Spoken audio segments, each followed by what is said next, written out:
pause and do some giveaways. Yeah. Okay, 25 journals. I guess Oh, wow. I needed to have. Should I show the journal? Do you don't have a?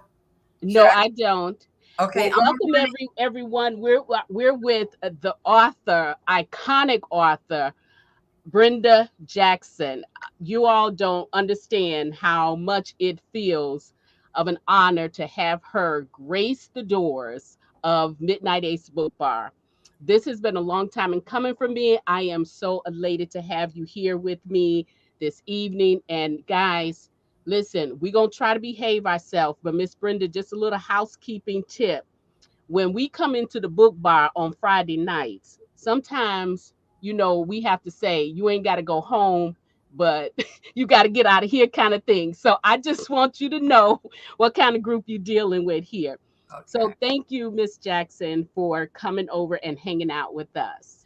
Thank you And for for, inviting me. I'm oh, excited. you are always welcome over here. Now, I cannot imagine that there is anyone out here in this world who do not know who you are.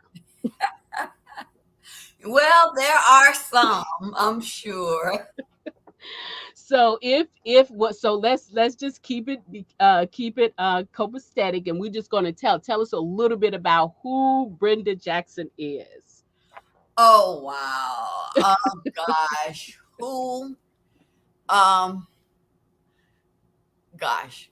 If you would have asked me that, I mean, from the beginning, even before when I was in high school, when people would say, "Who is Brenda?" It was Brenda Streeter then, because that was my maiden name. Mhm. And I'm saying, "Oh, I'm the girl that's one day gonna marry Gerald Jackson," even though Gerald didn't say anything like, "Huh," And I'm the one that's gonna marry Gerald Jackson. And so I even started practicing my name on my notebook, Brenda Jackson, how my signature would look as Brenda Jackson. So I'll still think about myself as uh, Gerald's girl. That's who Brenda Jackson is personally to me. I am Mhm. Gerald's girl. But to my readers, people who know me because of my books, I am a New York Times, USA bestselling author of over, as the end of this year, 145 novels. It sounds Wow. like, wow, 145 romance novels. And I am not ashamed to let everybody know I write romance novels. I remember back in the early 2000s, late 90s, some romance authors were ashamed because they was getting ridiculed for writing romance books. I know Terry was writing more women fiction, and a lot of the romance authors were crossing over into women fiction because that was the popular thing. No Mhm. one wanted to believe in black romance. It got to be drama. It got to be no one lives happily ever after. I never ever deserted what I wanted to write. Even when I did cross over into women fiction with my one of my first novels, Family Reunion, and then Mhm. Timing, I always told my publisher, it's going to have a happy end. I could give you drama, okay? Oh, I mean, I could give you drama. But in my drama, it's going to have a happy ending. And that's when they would tell me, no, we want it to be a satisfying ending. I'm like, no, mine got to have a happy ending. If you want me to write, it's going to have a happy ending. So I am Brenda Jackson, New York Times, USA Today bestselling author of romance books that are love stories with a little steam, maybe a lot of see, steam, okay. maybe a lot of steam. Yes, yes.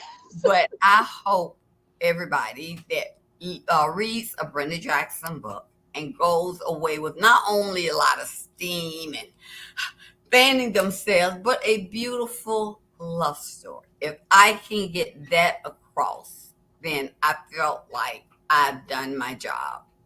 Okay. Well, let me just say, first of all, once again, if you are just joining us, you are at the book bar, and we are with Miss Brenda Jackson, and she just gave us a little bit about herself. Well, I am going to put a little bit more weight on this queen's crown, Oh, God. because not only does she have all of those icons, whether she is being mentioned in magazines, and of course she mentioned the New York best New York bestsellers and USA Today bestsellers, but she has films. This woman is quite the businesswoman. She doesn't just write; she's quite the businesswoman. So she has books to film. Not only is she doing all of this for herself, but she is taking the time to give back. She does not leave no man behind. She has a bunch of programs that she is involved with in helping college students realize their dream, and I would venture to say that there are some authors out there that she has also carried a little bit of their weight as well. So thank you, thank you, thank you for being the wonderful person that you are. Thank you. So Thank you. welcome everyone here. Thank you again for coming back for another episode of Books and Booze, and I hope you will come back again and again. So Invite me. I will we're come. going to talk about Catalina Cole. Ah, Listen, y'all, if you all have not read this entire series, you are totally missing out.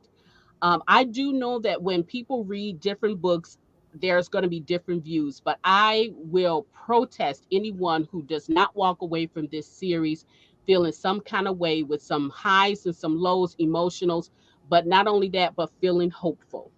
So I recommend this, wholeheartedly recommend this entire series. Okay, so let me just say a little bit about this, Miss Brenda. yes. So Catalina Coles, let me try to explain to you what it means to me. Oh, Right. okay. Um, First of all, there is not a time that I have not picked up one of these books in this series and not have walked away with some kind of hope, Oh, right? And I wow. read this series in a time where the world was like, you know, upside down, right? But I picked up each one of these books. As I read them, I walked away with some hopefulness. Mhm. The only unfortunate thing about this series is it is not real. It's fictional, because Catalina Cove is a place where in my heart, I feel like it's a place where you can go to heal. Everybody needs a Catalina Cove that they can go and heal, right? So Right. I thank you, thank you, thank you for that.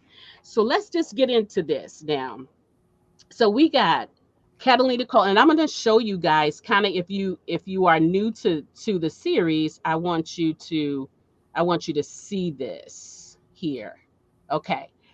So this is my view of Catalina Cole. Y'all know when I read books, it sinks into my DNA, and this is what comes out. I always got to have some kind of graphics in order to show you guys what these stories mean to me.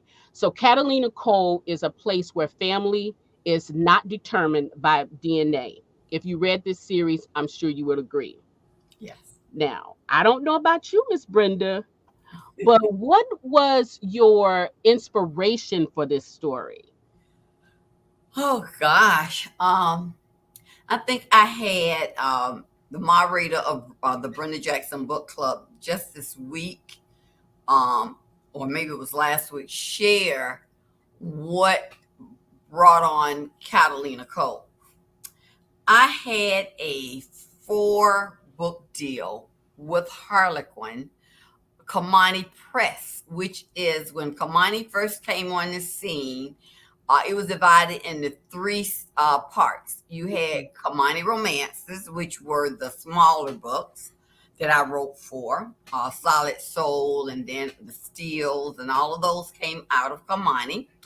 Then, because Kamani bought Arabesque from BET, they kept the name Arabesque. So all my Medeiros books were reissued under Arabesque. Then you had Kamani Press. It was going to be your trade size Kamani. It was not going to be your regular paperback size. It was going to be your trade size. And I received very generous um, amount to write a 4-book deal under Kamani Press, something I had never written before. They wanted me to write about a town, and they wanted me to base the people in on that town and not on the people, not a family. So I said, okay, I Mm. could do this.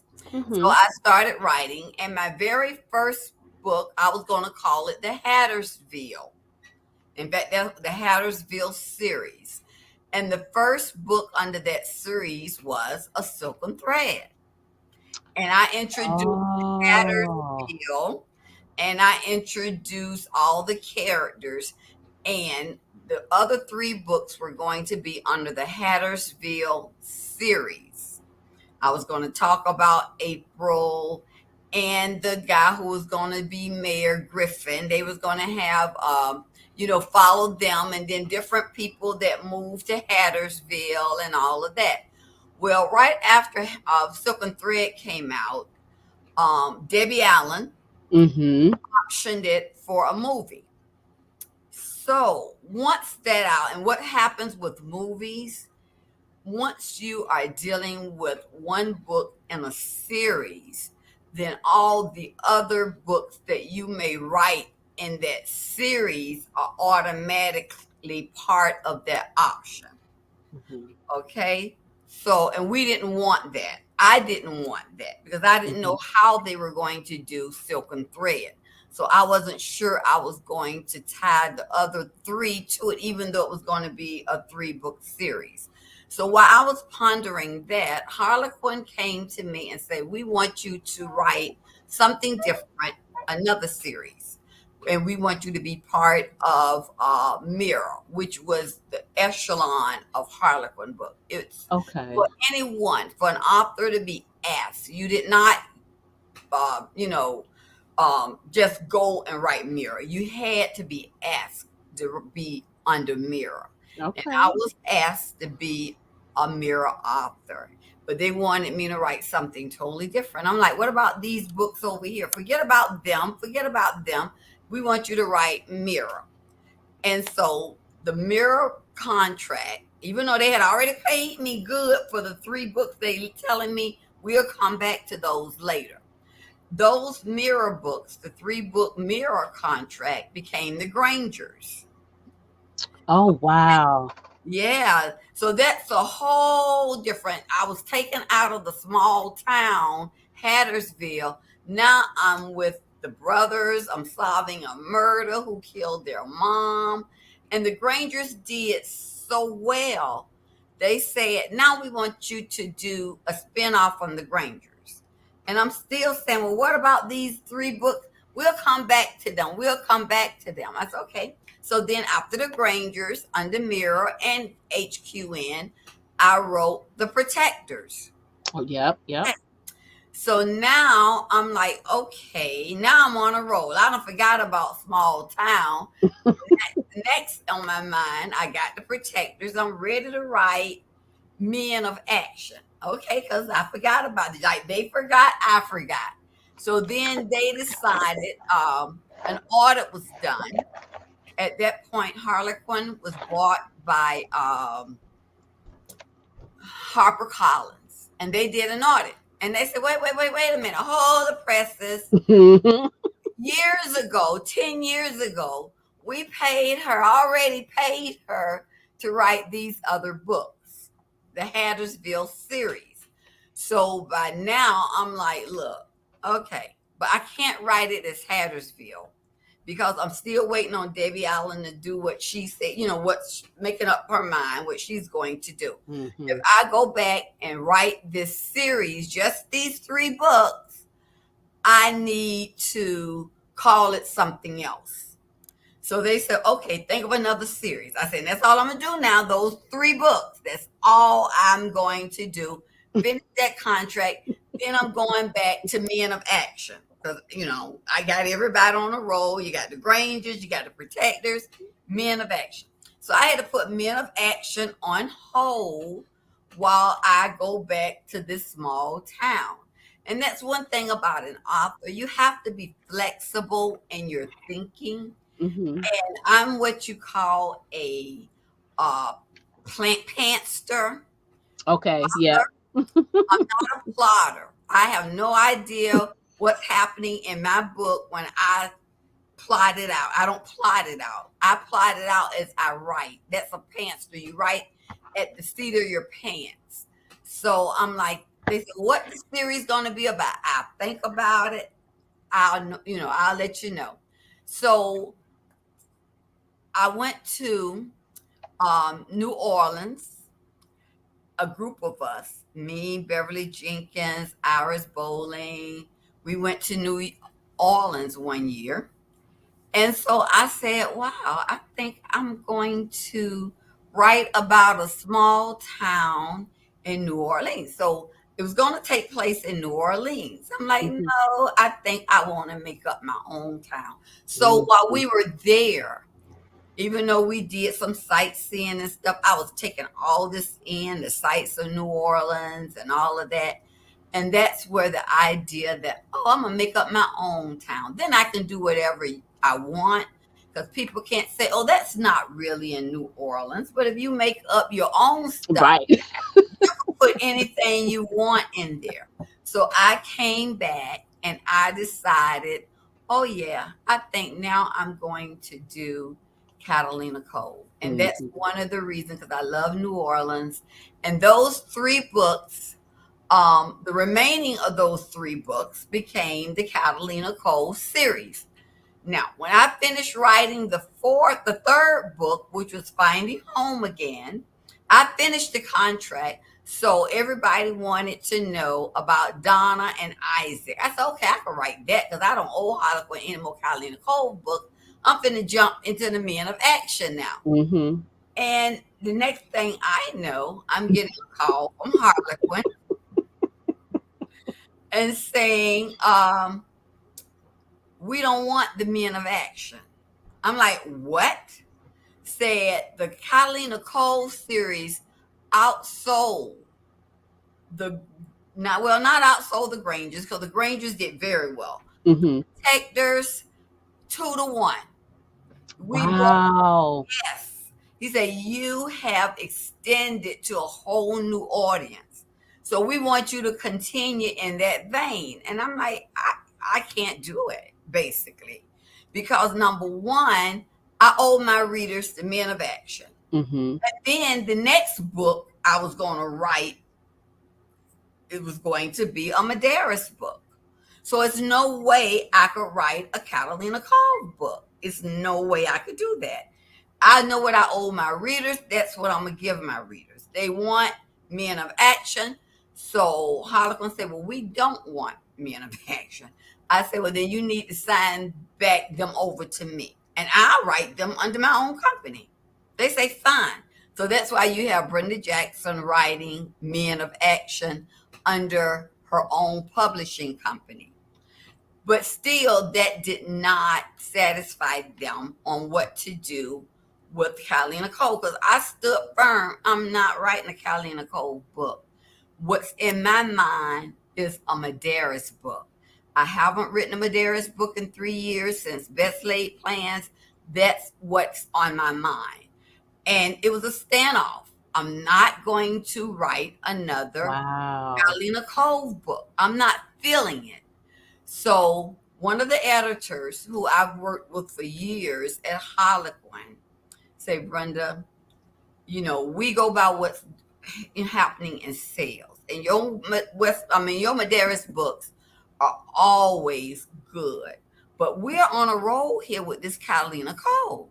Say your next book, which you got to write as a Medeiros, which I was under contract. I owed them a Medeiros book. I was ready to write a Medeiros book. Say, is it any way we can kill two birds with one stone and put a Medeiros and Catalina Cove? And at first I'm like, what? No. A Medeiros, they're Texans. They're in Texas. Why in the world would they go to New Orleans or go to Catalina Cove, Louisiana? So she said, sleep on it. but we'll make it worth your while if you come think of a way to do it. So, I'm like, okay. So I thought about it. And then I went back and I reread uh, Nolan's book. Hmm. It was just divine intervention because I knew Victoria was going to be the next person I wrote about. Victoria Medeiros. Nolan had already warned her, hey, Mama Laverne coming after you. Victoria attitude, let her come. Pick any man for me. I'm good. Because if Mama Laverne picked them, they've been vetted. I'm good. But one thing that stuck out that I had forgotten, Victoria was being interviewed for a job in New Orleans. Oh, so that was already the plan. No, it was just what I had Oh, done. I didn't say she got the job. I said she was being when Roland Nolan called her. It just so happened she was in New Orleans being interviewed. Nobody wanted her. The Medeiros didn't want her to go to Louisiana. They wanted her to get a job after college in Texas, but she said no. Everybody, just by my name alone, I get this job. I want to branch out, go to another state where the Medeiros name isn't well known. So all of that was put into the Medeiros book, Best Laid Plan. And when I said, wait a minute, Lord, that's your way of letting me know I can do this. mm-hmm. What I'll do, have Victoria get that job at the TV station, but she lives in Catalina Cove. So there is a way to do this. So I was able, like they say, kill two birds with one stone. I gave Harlequin their fourth Catalina Cove book, which was Follow Your Heart. It was Mm-hmm. legally, it was a Medeiros book, but they never called it a Medeiros book. As you can see on the cover, it's a Catalina Cove book. It's in the Catalina Cove lineup. I included in both. It's a Medeiros book. It's a Catalina Cove. Yes, yes, you So that's did. what I did. So that's how we started on Catalina Cove. And that book did so well, they came back and offered me another 3-book deal. And that's how we got One Christmas Wish, House on Blueberry Lane, and then the last book that's untitled that I'm supposed to write. So now where it goes from that, once I write that last book, I have a feeling that they will want me to continue. Uh, but I've already told them, look, I got to write a Medeiros book in between. And no, I'm not putting a In Medeiros there, right, right. in. Okay, so we'll see how that works. Once I write the next Catalina Cole book, which would be about Zara, Vaughn Miller's sister, and Evans Toussaint or Toussaint, then we'll see where I go from there. But I've already planned a Medeiros book will be my 150th book. So Oh, I don't wow. know whether I've already given them the list. At the end of this year, I will be at 145. Okay. So that means that I can't write whatever books I write before 150. That's good. But number 150 going to be a Medeiros book, because that will be a milestone book for me. And Mm-hmm. just like my first book was a Medeiros book, my 75th book was a Medeiros book, Oh, yes. 100th book, because we all, the Medeiros Bride for Christmas, that was a Medeiros book. I plan on my 150th book will be a Medeiros book. So I've Wow. already told them whatever books you want to come out, when you only have 4 of them, they got to come out before my 150th book. Wow.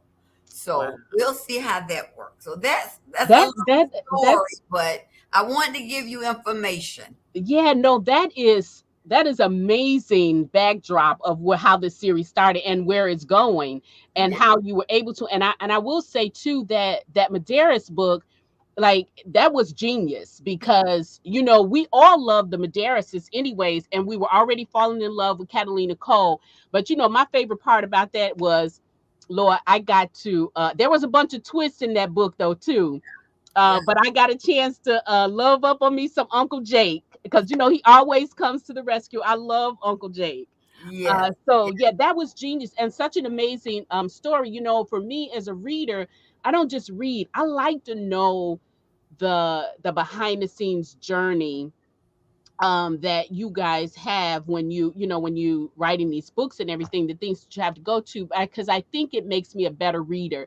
So I'm not, because readers, I'm gonna say me, I'm just gonna take this one. Readers have a tendency to be a little selfish. It's all about us. We have sometimes in the back of our minds, we have this, like you all are this, this Writing robot back there machine. just Yeah. going, and we have to be reminded all the time that you guys you're human like we are. We have a But life. yes, yes, and you do have a life, you have families as well. You have done an amazing job with keeping us reminded of Black love, and that it does exist, Yeah. it does work out, and that we are Black excellence. Yes. You continually remind us of that in each one of your books. And I would just have to say, I want to give a little love to your husband Gerald, because I feel like he has contributed so much, and he had made your heart just open wide open. And so not only did you have a much love for him, but you also extended your heart to us and given us these amazing stories. Thank you. So Catalina Cole is a small town. Yes. Well, Medeiros, let's just say Medeiros, the Medeiros world is way bigger than the Catalina Cove, like three Yeah. times as big as the Catalina Cove. Yeah. So, how was it with you writing, coming from writing this big, huge world that you had developed in, say, the Medeiros, and then writing this small town in Catalina Cove? Did you feel restricted, or, how easy or hard was it for you? It was different because the Medeiros are family, and Hmm. it's about the family dynamics. Oh, When love I it. started writing Catalina Cove became the character, the main character in the book. Yes, true. It wasn't like everybody there was a family. They were friends. Some of them went to high school together. I wanted people to move into the town. You would get to know new people. And I know after I wrote a Bond book, uh, uh, what, One Christmas Wish, Hmm. right after the Medeiros book, I got a lot of letters, emails from people say I felt that I wanted to see more of the old people like Vashti and Ray and Ashley and Sawyer. And I had to explain to the people that the Catalina Cove, but you're going to see them in and out of some of the stories. But Hmm. in each book, I wanted to bring in new people coming to town, thanks to Reed LaCroix, Hmm. that low interest loan. So you're going to find people who come back to town because they had a history with Catalina Cove, like Bond did. He lived there, he came back. And then you're going to find new people who just went there to get healed, like Velvet. She went Yeah. there because her heart was broken. Of course, Jay went after her and he went there, and that's why he ended up there. But in the end, they're moving back to Phoenix. They made Yeah. the decision, but they're going to have a home in Catalina Cove, a vacation home. So you're going to see them every once in a while. But I've told Sawyer and Vashti's story. I've Hmm. told Ray and Ashley's story. Hmm. I've told Kagan and Bryce's story. I've told Vaughn and Sierra's story. So the only time you will see them when I decide to get them together, which I did in um, the house on Blueberry Lane. I kind of like brought everybody back, let you know who had babies, who Mm-hmm. was having kids. You know that Vesta and Sawyer, they have two more kids, Cutter and Shelby, and Ashley, they're having more babies after the twin, and you know Bryce and Kagan. So you want to know they're still happy, but I'm concentrating on others. And the next book will be about Evans to Saint and Zara Miller, who is Vaughn's sister. And if I continue the Catalina Cole series, you're going to always find out what Reed's doing. Now, Reed's retiring, but Yeah. that doesn't mean he's, not taking any space up in Catalina Cove. He's going to be traveling. And then the girls, Kia and Jay, they're growing up. Will they move away after they graduate from college? Because they're in college now. But I can envision Jay coming back, being mayor, just Yeah. like she said she planned on doing. And the question is, will she defy her grandfather and do whatever he go against what he wanted to do? So Mm. that's something I have to look forward to in future Catalina Cole books. So, okay, I just want to just take a break. I see there's some new people coming in. Welcome, welcome, welcome. And if you're just joining us, we are talking to Miss Brenda Jackson, and we're talking all things Catalina Cole today. So, thank you so much for sharing your Friday with us, and continue to write your comments in there. And if there's a questions there, we'll try to answer them. I do want to take a moment, Miss Brenda, because Miss Brenda has graciously agreed to do some giveaways. So she quite got a number of them. So we're going to take a little bit of break, and I'm just going to make things easy. I'm going to scroll down the comments, and then Miss Brenda's going to tell me when to stop, and then those people will win the giveaway.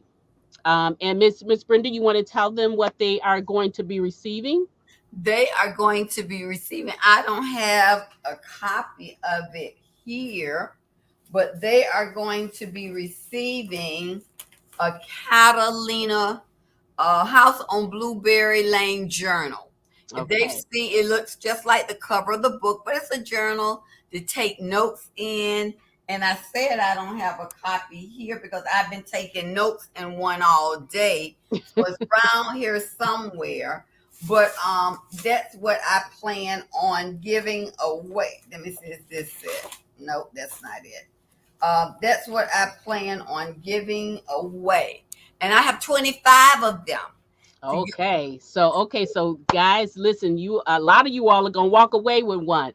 So here I'm gonna slide all the way up. We'll do a couple, and then we'll go back into some conversation about the Catalina Cole series. Okay. So I'm gonna scroll starting now, Miss Brenda, and you just tell me when to stop. Okay. Stop. Okay, so that is going to be Shalise Williams. Congratulations. You are a winner of the Catalina Cole Journal. Is I that mean, no, House Shalice? on Blueberry Lane Journal. Yeah, Yes. that's Shalice from California. Yes, that is my sister Shalise. Hi, Shalice. Okay, so all winners at the end of the chat, send me your mailing address. Just inbox me your mailing address. I'll get them over to Miss Brenda, and then she will get those out. Yes. Okay, so that is Miss Shalise. Thank you, thank you, thank you. So we're gonna do this one more time. Get another winner here. I'm scrolling. Tell me when to stop. Stop. Okay, who is that? Deborah Fortner. Congratulations. You are a winner of a House on Blueberry Lane journal as well. All right. So we're gonna do one more, and then we're gonna get back to conversation because I got a lot of questions, y'all. Okay. All right, here we go. One more time. Stop. All right, who we got here? Oh, Sharon. Thank you for joining us. And you are, congratulations, winner of a House on Blueberry Lane journal. Okay, so you guys, after the chat, please don't forget to give me your mailing address in my inbox. Thank you so much. And Oh, their email oh, address. and email address, Just everyone. because Thank I you. like to send a tracker letting them know when the book is coming, when the Good journal idea. Good idea. So, where we left off in the conversation, we were talking about Zara, and but I want to go back to that family because Vaughn and Zara are descendants of the pirate, and I cannot remember the name. Jean Lafitte. Jean Lafitte. Lafitte, yes. Jean. Okay, so they are descendants of Jean Lafitte, and so you kind of touched on that, but you kind of gave us a little bit of hint of something. Did I guess wrong? Will we be seeing more of those descendants? Of Jean Lafitte. You know Mm-hmm. what? I love history. Mm-hmm. And I used to read a lot of historical novels and romance novels. And I remember in history, Jean Lafitte and how he did assist the United States in that war. So that history I'm giving about Jean Lafitte is true. But Mm-hmm. the government, the U.S. government, told him if you get the French, because he was a Frenchman and he was a Mm-hmm. pirate, wasn't a good. He was a pirate now, but they said we need your comrades to be on the borders of Louisiana and whatever to help us fight the British ships of whatever war of 1812 we were fighting. I think we were fighting, whatever war we were fighting. And so he did that. And his reward for helping the government would have been we will remove the price on your head. Because there Oh, was a bounty on his head because he was a pirate now, okay? And not only will we remove the price on your head where you would not be a wanted man anymore, we will also give you this land off of, you won't be free to wander into New Orleans like you think, like you're doing now. With mm-hmm. your own land, you make your own New Orleans. They never did. So I said, I'll fix them. I'm going to give him Callie Nicole. So Callie, Okay. I was supposed to be righting a wrong. Like we were supposed to give the Indians all this land and we never did, smoke the peace pipe and give them all this land. Mm-hmm. So I said, Catalina Cove is going to be the U.S. government's gift to Jean Lafitte. Okay. This is how I imagine the town would be if Jean Lafitte, we would have kept our promise to him. So in my mind, whenever I write Catalina Cove, I'm giving you information about the pirate. And what I tell you about him usually is true, other than he founded the town. But Mm-hmm. I made up the part about that's where he used to go when they wanted to come back after he done did all his pirating, and they had underground tunnels that then all the he would come back to his women. That's why the streets are named after women. All of that was in my head, but that's how I figured he would do had he lived and had the government did what they were supposed to do. Yeah. And I think in Vaughn's book, well, it was, yeah, it was Vaughn's book. It was it Vaughn's book when they went into the house and then they found something. And we remember we talked to you about that too, because we were wondering what did that mean? Were we about to get Pandora's box open up and find out some things there? So you kind of cut it off right there, but that was good because we were enjoying the story. But in hindsight, now that we're finished, now we got this last book so far until later. I kind of want to know, like, does that have a meaning? Is that going to come back? With me, anything can come back because always rumored that his grandmother, the original Zara, Hmm. was Lafitte's one of his wives. Okay, if you go into history, he had a lot of wives. Okay, Yeah. but she was one of his wives that he kidnapped off the ship, like he kidnapped everything else, because all the furniture out the house in the house is furniture that he just took over from Hmm. other ships, and then he brought her back. And after a while, they did get married because Vaughn, he got the wedding certificate to prove Right, that right. he was not his mistress; she was his wife. So that makes her his legal heir, which everybody knew Vaughn was some kin to Zara. They didn't know if she was the mistress or whatever. They knew wherever she was, he thought a lot of her to build an estate after her, Zara estate. So in the future, you never know because she was a princess in her own way, Zara. In fact, she was on her way to the Caribbeans to marry somebody else when he just said, "Oh, okay, I like her. I'm going to pillage this ship and I'm going to take the princess with me." And that's how pirates did, you know. And so that may come back later. I'm not going to say yet because I really, I get these ideas, but I have to say, okay, who's next? I Yeah. would love to write Brody and Lafrida's story. Yeah. You Yeah. know, Brody, what's going on with him and what's going on with Lafrida. She took advantage of Reed's low interest loan and she Mhm. came back and she opened a bakery. So Yeah. are they just seeing each other as friends? Well, they both have had their hearts broken. So who's next? Reed in the last book, Blueberry Hill, he said, hey, he told the school board, some of y'all need to retire. Get a teacher raises. So now will more teachers who come back to Catalina Cove, because now they are going to get a raise, because Reed said to give them a raise. So now that just expands who I can bring into Catalina Cove. There's a new housing project. Yes. Yeah, you're going to see Franklin. That's Jay's brother, so he's going to be over the new housing project. Yeah. I peeped that. And I he peeped is that. worse than any steel that ever lived. Is Carlina Cole ready for Franklin? So Franklin Koufax. So there it could go a lot of different ways. I can see me writing stories and adding stories, and then I'm always thinking, who will one day capture those twin hearts, Kia and Jade? Yeah.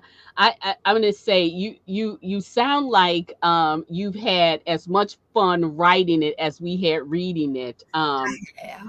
But let me just dip on the House on Blueberry Lane a little bit because I got to tell you, Miss Brenda, I have got to tell you, you wore me out with them too. Jay and Velvet wore me out to the point I'm thinking to myself, were you tired when you got done writing them? I want to smack both of them, Oh, but thank you. I want to smack both of them because I understood Velvet. Can you imagine being 3 years with someone, loving them? You tell them you love them, they never tell you you love them back. And I always knew I was going to bring Velvet to Catalina Cole.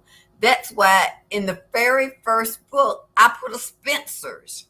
In my mind, she was Okay, okay. Spencer's heir.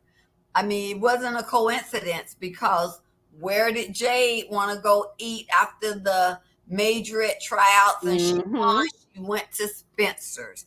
And every so often I would show, oh, it's Spencer. But Reed, even though he was close friends with her parents, he wasn't ready for a Spencer's, a McDonald's, a Walmart, nothing else to come to Catalina Cole. Right, Okay. right.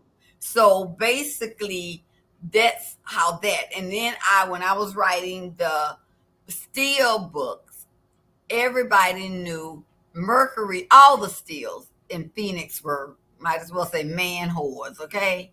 Mm-hmm. But Yeah, I think yeah. Jay was just like them.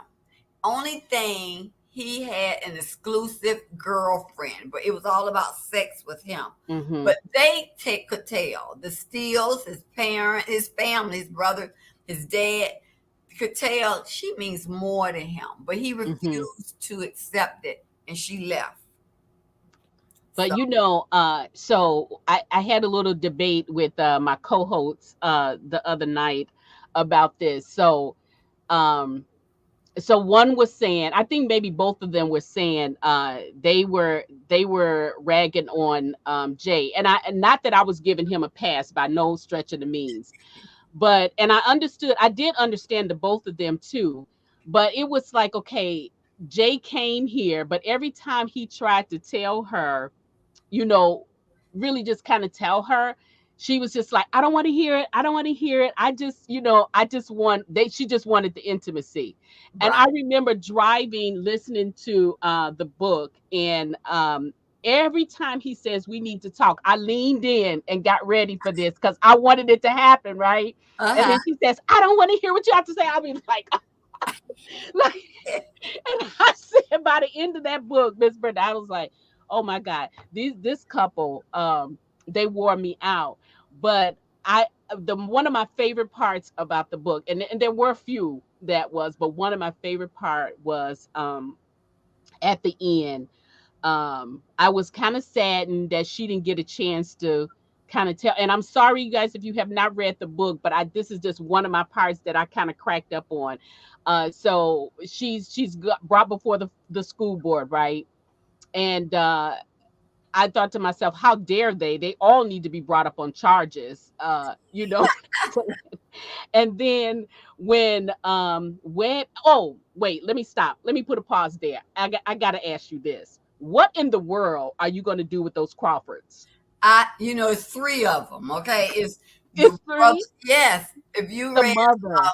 yeah, it's the no, it's a cousin, Alicia. She was the one that went after Isaac, or Alicia Crawford, in Catalina Cole Christmas, a Christmas in Catalina Cole. Oh, right, right, Catalina right. Cole, Christmas and Catalina Cole. She's the one that always wanted Isaac. All her, she showed up, and that's their cousin, Alicia. Okay, two brothers' kids, and then you got sister and brother, Webb and Laura. Okay, they're really, really. At least Alicia not in town. She's somewhere in Hollywood making commercials. But those two, I don't know. Sometimes they may become my Joshua. Like, ain't no hope for these two. Don't ask me to write their story. Because right now, I don't like them. I do not like them. And Sharon Eatman Rowland, they will not be run out of town, even though I agree with you. They probably need to. But I think whether or not we'll see them again. But they shame. They got egg on their face for a minute. Yeah, I mean, like but you know what? I wanted Velvet to be the one to tell Webb, because this man was so arrogant to the point, like I just wanted to drop kick him and throat punch him, because when he told her, like he should be with her, and it was the thing was he didn't even want her like that. He just he wanted to be able to say that he had been with her. But he was just like, well, you don't you want to ride in a new car, a better car, because she's a school teacher. And when the guy asked her, how could she afford to buy the house on her salary, I'm like, okay, these people have really got beside themselves. I don't know where they come from, but yeah, but she didn't get a chance to really throw the egg on the face, and I was sad for that. I wanted her to have that. You know what I mean? Because when Reed came in and actually, pulled the veil off of everything. Read through the eggs. Yeah, he threw the egg. I wanted Reed because Reed I think in the first book I said, if the people at Catalina Cove like you, they like you. If they don't like you, they don't like you.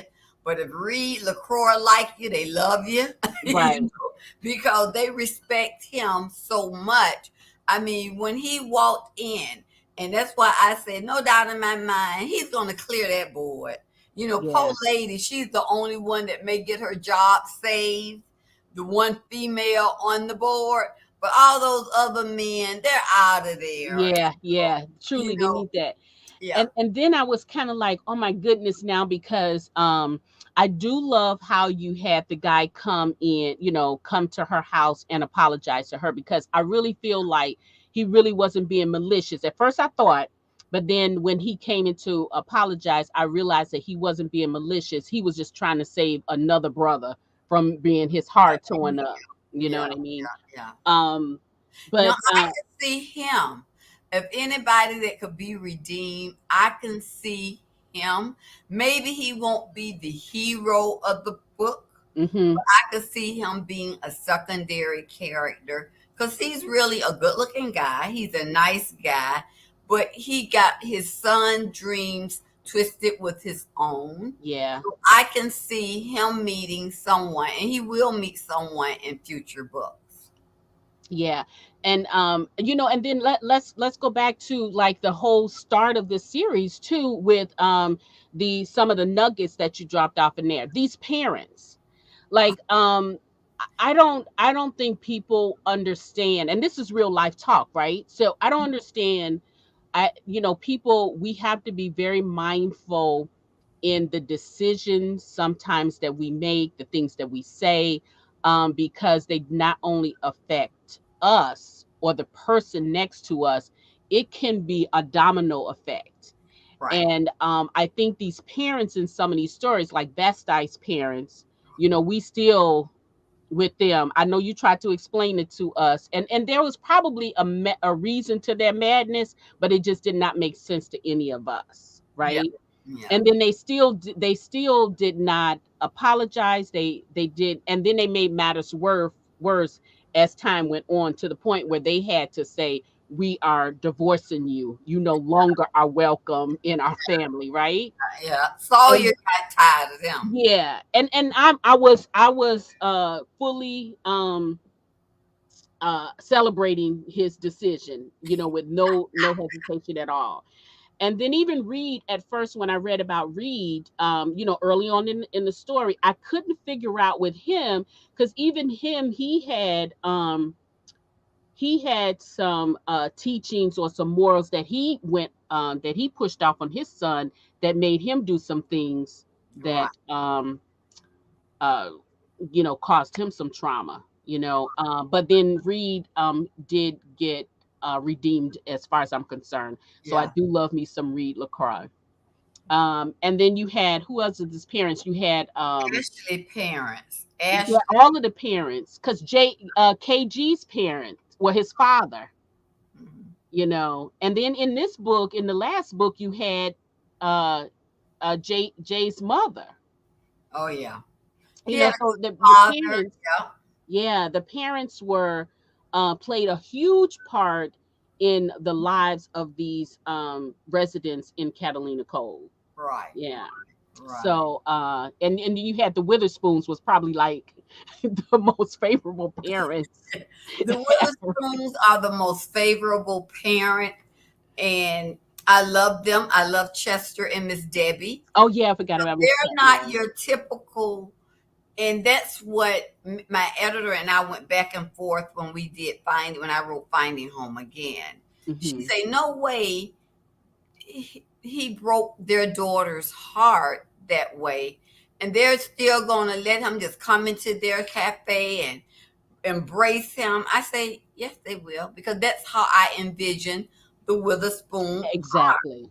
I say, now he spoke to Kagan in the end. I know you broke my daughter's heart, but you're like my son. Y'all been together, like that nick on your finger shows it. Because I found my knife missing. Then you walking around with a band-aid on your hand. That stop walking around with a band-aid.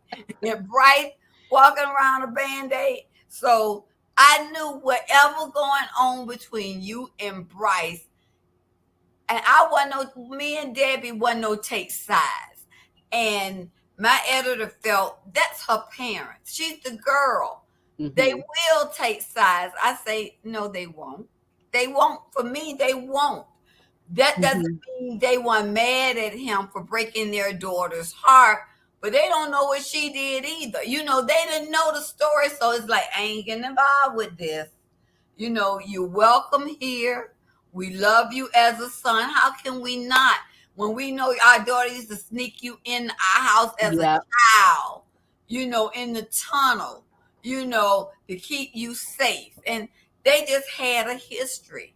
And I guess they figured those parents, just Chester and Debbie, figured with a history like that, they will eventually work it out. And it did. I'm so glad they stayed Yeah. out their kids' business, you know. So I look at that with with the Weatherspoons, and how had they had done that to to KG, then I look back what happened with Vasti. Like, you just cannot do that. I mean, these were children, right? Right. And then clearly it was a misunderstanding. And then, like, sometimes, and my book club will probably like tell me like shut up, because I'm always trying to find the redemption quality in somebody, even though they really off the rails, but I always try. In real life I'm like that too, and sometimes I'll be like, okay, this is nuts. But I just feel like they knew that KG needed some nurturing, They and did. closing him off, closing the door with him was not going to be good for him, That's going to be you good. know. Yeah. So that's how I read into that. And so yeah, but their story was not so much intense as it was hilarious, because the banter back and forth with them was really really funny. So I actually did enjoy that for that one. And I wanted readers to know that KG or Kagan Hmm. loved himself some Bryce. I mean, we found out later any guy came to town, he was not as bad as Webb, but he had told Isaac, he had told whatever, Bryce, you know, don't mess with Bryce, because we found out later that's what he told Isaac. But everybody, even the women, knew don't even waste your time with KG, because them and Bryce gonna get back together. And the main reason he did not want to be called KG any longer, Bryce gave him that name Hmm. because she could not say Kagan when they were in the first grade. It was easier for her to say KG. So he didn't want any reminder of anything Bryce had given him. So Hmm. basically, that's why. And she would aggravate him. Want anything, KG? She. I said he's gonna pop you one day. uh, You know, you know what I felt like, somebody sitting with their butt cheeks just like, because he couldn't do anything, right? He just had to not with take the it. sheriff sitting right there. Right. Exactly. And Exactly. Ray didn't know what to think because he never told them their history. But everybody knew they had a history because they know she aggravated her, she aggravated him, and they was like, okay, when will all this hit? When will all this drop? So You I know had one fun writing their book. Yeah, I had fun reading it. But one thing about Sawyer though, he nobody can come to that town without him vetting them some Oh kind of yeah, way. You may not know it, but when you come across that state line into Catalina Cove, look, Sawyer done already got the drop on you. yes, He done yes. already got the And drop that's on what you. I like about Sawyer. And don't speed. He can't stand speeders breaking the law. That's just Sawyer. He is the sheriff that they need. So yes, I love myself some Sawyer Grisham. I love Sawyer. You know, And it was this past week I've been reading, listening to Love and Catalina Cove. oh, the I first one. wanted to see where it all began, and I just been having fun. I fell in love with Jade. I mean, I'm like, okay, every man should have a daughter like Jade. Come on, I've been Hmm. reading romance book, Daddy. And do you have a friend with benefits? Oh yes. Can you imagine having a 16-year-old daughter asking you? But they had that kind of relationship. And when he told her about she was adopted, she's comforting him. And said, she said, because I know you love me. And then she said, adults lie a lot. I like the part in the book with her when she was doing the cooking. Oh, Lord, Lord, Lord. And wait, just I gotta tell you guys, listen, not only did Catalina Cole give us a vast array of issues, highs and lows of emotions, much love, they gave us so many blueberry recipes. And listen, I look, how can I forget? This is books and booze. And so the drink for Blueberry, the House of Blueberry Lane, this is what was paired with that. So that is what I'm drinking, but I'm so engrossed in these stories, I forgot to take a sip. So cheers. So you found blueberry, what? It's a wine margarita, if that Oh, makes sense. And yeah. let me tell you, it's really good. I'm glad. Look, I was looking for a smaller bottle, but uh, I had to get the bigger bottle. But I'm glad I did. And it's Friday, y'all. So you know what that means. you know what? When I was thinking in my mind, I got to make Catalina Cove different. I don't want Mm, to make it the strawberry capital of the world. What can I do? And then something said blueberries. I'm like, blueberries. And I'm like, okay, it's the blueberry capital of the world. They're going to have blueberry muffins. They're going to have blueberry fields and all of that. So that's how it came up with blueberries. And now everybody going to associate Catalina Cole with blueberries. yeah, and I like how I think Miss Brenda Woodbury was she would show those recipes, the blueberries. And like one of my favorite things to eat for breakfast is blueberry and banana pancakes. Oh, wow. I know people look at me like I'm weird when I say that, but look, y'all don't sleep on the blueberry and banana pancakes. Just don't sleep on them, right? And I like it with blueberries. I don't want that drizzle sauce or jam, whatever that pack stuff they do. I want my blueberries and my bananas inside my batter. Oh, gosh. Yeah. Wow. But Letitia anyway, Williams, I see she said, it amazes me how Miss Brenda remembers all the details in her book. I have to because I don't write anything down. I'm lucky to have Brenda Woodbury who keeps up with stuff for me after she reads the book because I have to remember stuff because I don't go by outlines or anything. And if I have to go back to them, what did I say in that book? Then I have all the books spread out in front of me.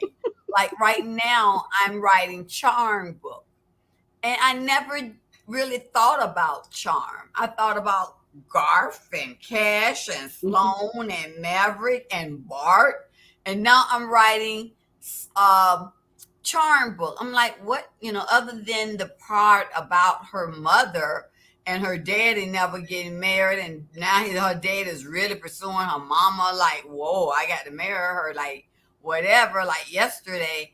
What do I know about charm? So I went back, other than she got an office at the company that she don't ever go to, and they can't tell you what she got.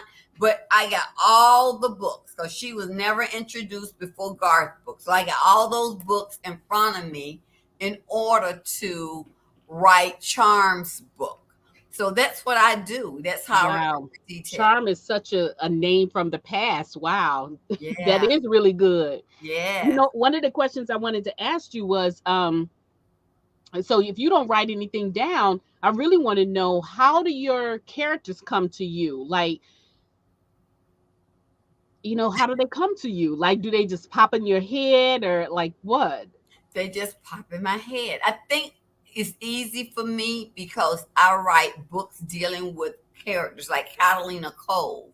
When Hmm. I was writing um, One Christmas Wish, I knew Vaughn was going to have a sister named Zara. I love that name, Hmm. Zara, and I get it from royalty. That's Princess Anne's daughter, Zara. I always loved that name, and I said a Z name. I like that. And then, I said, okay, now who was Zara? Who I'm gonna put with Zara? And then as soon as Evans came back to town, I'm like, is it gonna be Evans or is it gonna be Brody? For some reason, I want her to be with Evans. And all of this is in my mind. I don't write anything down. So now that I'm writing their story, I had to give Harlequin a proposal of what will happen in that book. But they know, don't hold me to it. Because even though that's what I'm telling you is going to be about, when I'm writing the book, because I don't go by anything I've written, the book write itself, I'm just the vessel. I sit at my computer because Hmm. I can type almost 80, 90 words a minute, Hmm. and I just have my eyes closed. I don't worry about not Wow. because I'm a typist. I got taught on the manual typewriter where you Hmm. had to learn your home row key. Hmm. So I know how to type. I close my eyes and it's like I'm watching a movie and unfold before my eyes. The only time I open my eyes when I have to grab something for research. I said, oh my goodness, I'm talking about this. They need to know about this place or this thing. And then I say, let me Google it. I turn to my laptop, which is right here, and I Google what I need to Google, read the information. Okay, I got that. I understand that. Then I move on again. And that's what I do. So I don't write anything down. And at the end, it all comes together. So are you writing on your iPad and then you research on your laptop? What do No, you write on? I'm on my right now. Oh, I your have a desktop. desktop. That's what I write Okay. on my desktop. Okay. I write faster on my desktop because Yeah, it's I can the see that. closest thing to whatever I need. It's big. It's a 23-inch screen, and with my eyes, I make it big. And then on the side of me, I have right here my iPad because if I have a Kindle on my iPad. So if I go back and say, what did I say in the last book? I go to my iPad and I research, okay, this is what I need to know about Vaughn, or this is what I need to know. When I was writing The House on Blueberry Lane, I had to refer back to a lot of the Steele's book because he's Yeah. Marguerite's friend.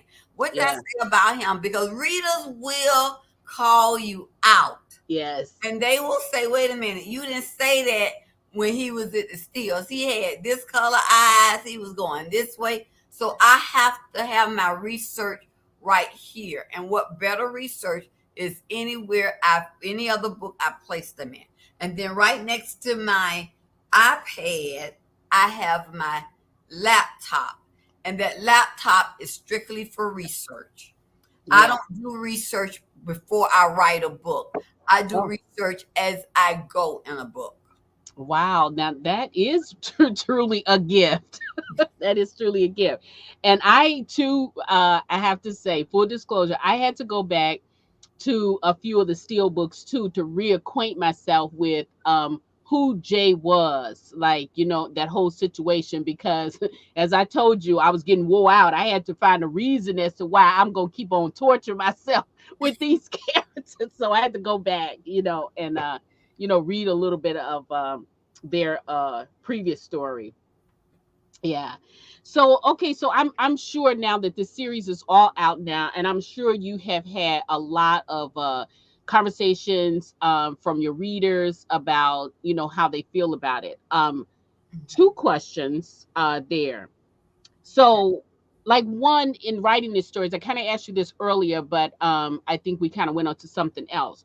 What were you trying to convey to us with this series? Because you got a lot of stuff in here. I wanted, and I've had people that call me long distance from New Orleans and say, look, I'm fixing to go on vacation in New Orleans. I'm here. How do I get to Catalina Cove? It's not real. There is no Catalina. And they are really disappointed. So I know. Me too. no, honey, if you drive an hour in any direction, you're not going to come over State Road, whatever, to take you to Catalina Cove.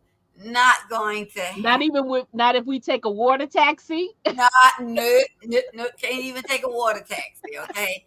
All of that is just a figment of my imagination. So I think what I tried to convey is they wanted me to come up with a small town. And I did with Hattersville. But when I Hmm. saw, no, no, not can't finish the Hattersville or the three books, I said, I want to go somewhere that I would want to go, Hmm. that if I needed, and during that time, again, I was still, and I'm mourning, I was in grief. If I had somewhere to go when I needed to get away to mourn the loss of Gerald, where would I want to go? And I Hmm. would go straight, check right in the Shelby by the sea, Hmm. stay there for a while And so I wanted everyone to have that kind of place. And that's what I wanted Catalina Cove to be, a place where people say you can't ever go home. Yes, you can. And a lot of people are going to come back home in Catalina Cove. Mhm. A lot of people are going back because their hearts needs to be healed. Yeah, yeah. That's what I see as Catalina Cove is being. Mm. All right, we got to get these giveaways away. So again, guys, thank you for welcome. We almost into an hour, but we don't want to be too long. We don't want to keep Miss Brenda too long. We want her to come back. So we want to, as Shay would say, all minds and hearts. We want to be clear here. So let's do some giveaways here. We're gonna do a couple of quite a few of them so we can get these out. So same process. We're going to just slide through. If you've already won, we'll go to the next person. All right, we are scrolling, Miss Brenda. Stop. All right, who we got here? Oh, Josie Scott. Hey, how are you? Good evening. You have won. If you wasn't here earlier, you have won Blue House on Blueberry Lane Journal. Congratulations. After the chat, please um, give in my inbox your address and your email address, and I will get that over to Miss Brenda, and she will get that out to you. And And I like to say that any of these ladies whose names we're selecting, if mhm, you have already, because I mean, I think some journals have were giving mhm, out already on Instagram and whatever, because I've ran contests before. Um, let Midnight Ace know because I will have a Maverick journal, and I don't ooh, have a problem switching out for a Maverick journal. I don't want you to say, "Well, I already got a House on Blueberry Lane journal." Yes, you could get a Maverick journal. I don't think I have any more Jess journal, but you can't tell me which journal you want because I mean I do know I've ordered some Mavericks journal to give out in October for Mavericks book, and I have no problems giving them out, a couple out early, if you've already gotten a Blueberry Lane journal. okay. Well, thank you. We are so gracious to you for that. So we're gonna scroll one more time and just tell me when. Stop. All right, Miss Jennifer Copeland, congratulations. You have also, I'm just going to say, you have also won a journal. So if you haven't had Blueberry, you'll get Blueberry Lane, and if you have you will get something else. So don't forget, give me your information after the chat. So okay, we're gonna continue on. Stop. Oh, did that go? Oh wait, hang on. There we go. Okay, Ola. Thank you again, Ola, for always supporting. Congratulations to you too. So that's Jennifer. I'm writing, keeping my name so I know who to expect everything from. Okay. Okay, and let's continue one more time. Stop. And Stephanie, hello, Stephanie. Thank you so much for joining us. You also are a winner. Again, don't forget to give me your information after the chat. That will be mailing address and email address in case you didn't hear. And let's just do one more. Stop. All right. Okay, Valis Welch, again, congratulations. Hey, Dallas. That's my Wisconsin friend. Oh, well, welcome, welcome, welcome. We hope you come back for many more chats over here at the book bar. All right, we're just going to do one more, and then I have a few more questions, and then we'll complete out the giveaway and close you out. How about that? Just tell Stop. me when. Okay, who we got here? All right, Ria Alexis. Okay, congratulations and welcome, welcome, welcome. Hi, Rhea. All right. Okay, so we're gonna just go back to the question I had. So the other question that I had was, were there any surprised messages that you got?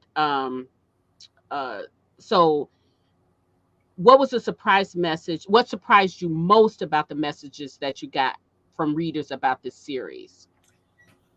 Oh gosh, I have such a crossover audience Mhm. of Catalina Cove.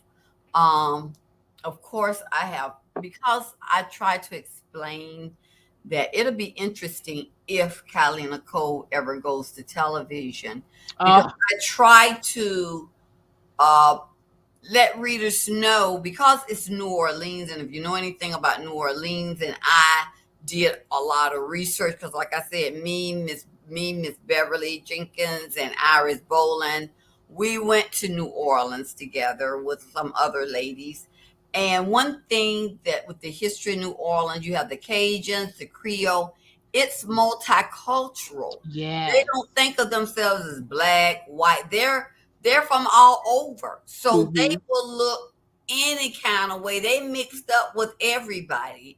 Vaughn is part French. That's why I love to hear the audio version of his book, because the guy get into a French, Ron Butler get into a French accent with, with him.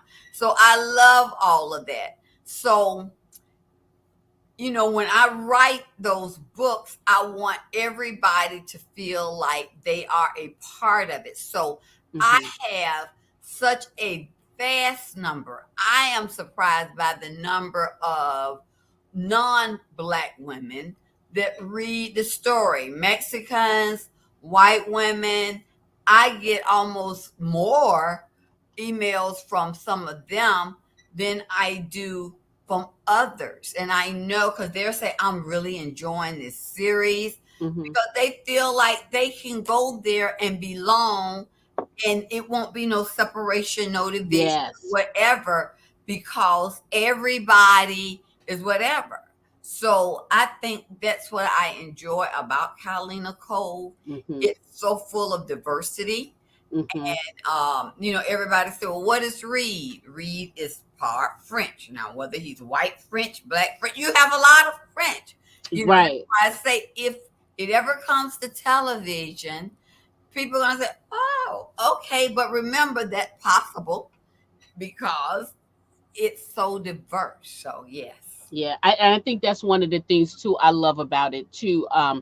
Growing up, I remember it was so important to my parents that we went to school with every culture, and my mother made a point of preparing us to, like, learning the cultures of different people, because you never know Mm-hmm. what you might or when you might have to band together, and you just need to be prepared. So and I think, like, again, I'll say, reading this series now in such a time as this, I call it, right, Mm-hmm. where you people do need to see that there are a lot of different type of people, because in New Orleans, just a Creole there.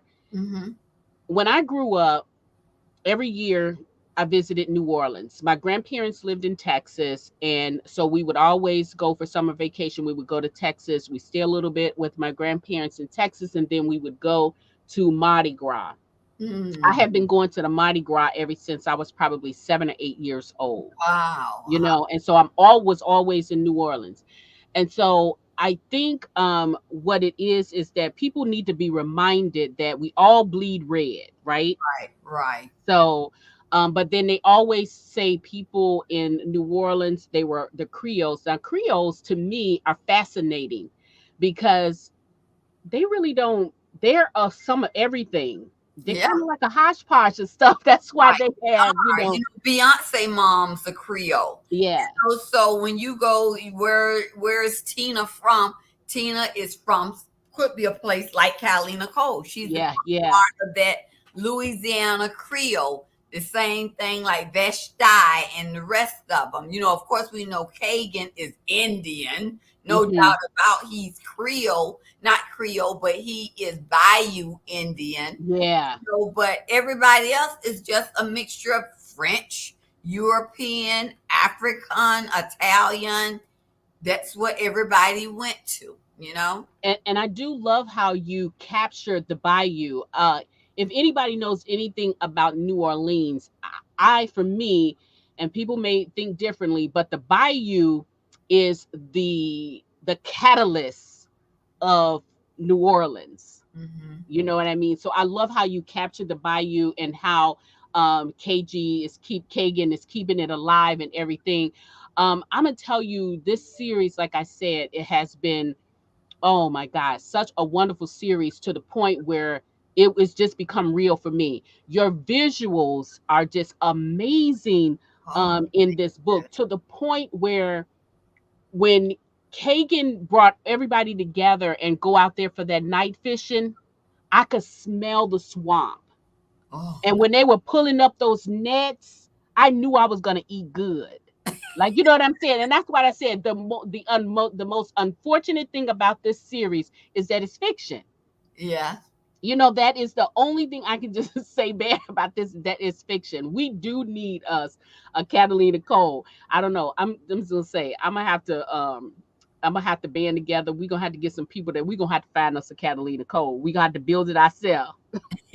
We got to, and I don't need the blueberries, but I need me a Catalina Cole on the water. Yeah. Yeah. So so many great things. So I mean, was there anything that stuck out to you, that anybody said anything about the series that made you say, hmm? Not really. You know, everyone has their own sometime opinion about Hmm. how the book should go. Uh, you know, some people thought that um Vashti, not Vashti, but Bryce and Kagan, they just want to shake them at one time. And, Oh you know, yes. how can they go? You know, people have to understand, because I've seen it happen in my family. Miscommunication. You would think, okay, all you gotta do is talk about it. If y'all would have sat down at some point and talk about it, that would have been years. But then I wouldn't have had a story. Right. Okay. So there But you go. still, you know, you wonder, you know, just miscommunication, misinformation, and that's what I'm dealing with Charm Book. You know, if Hmm. y'all would just talk about it, or somebody would have doubted something, y'all wouldn't have had this. But then I said, Brenda, they got this. That's why you're writing the story. So you need to just shut up and continue you're writing, Right. Right. or you wouldn't have a book. Right. But at some point, why did it take Jay 2 years to go out the Velvet? You know, he should have been on that plane, but he had to come within his own and Hmm. realize, why didn't Velvet, whenever he got ready to tell her, I don't want to hear it, like you said, she had to realize it for herself. Yeah. Him telling her wasn't going to make her believe it. She had to take a moment without him Hmm. after he confessed his love and thought, and then when they say, oh, and he bought you this land over $1 million, then she could say, well, I know why he did it, because he loves me. Yeah. I know. Believe it before it's just his word or whatever. She had to believe it, you know? So Yeah, those like that was funny, and of course, when she said that, standing up in front of there, I could just see with shoulders back, because he loved me. I'm like, oh now, that was me. Oh now, all of a sudden, well, okay, but you're right, you and then got it, Velvet. You finally got it. right, and And like, then for oh, him thank to walk, God, I was. and for him to walk, I most certainly do. You know, like, go, God, go, God, you know. Well, I think, yeah, I think the Velvet, and Jay and Kagan and oh my God, her name just slipped my mind. Rice. Bryce, Uh, those two couples, man, they kind of gave us that. But you're right, and I had to be reminded of that earlier today about uh if it wasn't some kind of conflict, it wouldn't be a story. So I with do your story. understand that. It has to be a conflict, you know? Yeah. And someone, Hollywood, are reading the Catalina Cove book, and one of the things the guy said when he read um, not House on Blueberry Lane, but Loving Catalina Cove, he said, all these, what are the chances? Now think about this. What are the chances that she would have twins and one would be the daughter of the guy she dating? Uh, what are the chances that the grandfather of those twins, Reed LaCroix, would know the grandmother of the old twin, the other twin? Oh yeah. Anything is possible when you write a book. Yeah. People know people, and that's why you say it's a small world. If we Yeah. didn't, Yeah. if it wasn't a small world, we wouldn't be saying it. So it is Yeah. a small world, and because it's a small world, I can bring people together, and I can do things. And people say, "Y'all know each other?" Priscilla's sitting up there. Glow, Reed, y'all know each other. What are the chances of that only in romance novels, probably only in fiction, not really, because it's always a small world. Right. Internet Gates just took the words right out of my mouth because we were just talking to I was just talking to Iris about her books, and really like there was one book in particular that we got a lesson in 6 degrees of separation. So that's life, Yeah, right? yeah, I totally adored how you did those twins. I yeah. totally adored the twins. And I think at that moment was when I felt like Reed got some closure and he was able to heal because he had lost his son, he had lost his wife, and but then he had something. He had And his something that his mom took that son. die. She said, "You Yeah, want to make me your heir?" He said, "You are the one my son loved. Your name is the last name he said before he died." That was powerful when I yeah, was yes, writing it. And for him to realize that he didn't have any anger, like because of you, my son became a drunk. He didn't blame it on her. yeah, yeah. He accepted the blame for what his son being a weak person. Hmm. And that when I said, because at first I'm like, wait a minute, what kind of guy is Reed going to be? Where everybody in the town, he say jump, they say ha ha, and he knows he has some influence on the town, but all he had to do was say, give her the $10 million, let her sell it, but he didn't. He had a goal in mind, Hmm. and he knew that money Yeah, wasn't everything.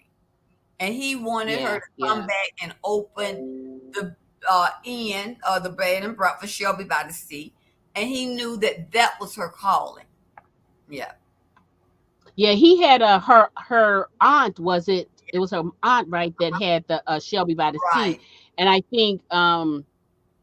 think through the years it was assumed, at least by me, that they had had quite a few conversations about Vesti Yeah. and coming back or whatever. I But don't she think that. didn't know it because she Yeah. didn't know. You don't know my aunt. Yes, I did. y- Your aunt Yeah. helped my wife, making her this herb Uh-huh. stuff and kept her alive. I'm certain that's what kept her alive, and it would have continued to keep her alive had my son didn't die, and she just gave her all hope of living. Yeah. Oh my So, gosh. Talk about, that's what I mean about the ebbs and flows of the emotions in that. Which brings me to another question for you too is, when you are writing difficult and emotional scenes in your book, how do you what sets the mood for you?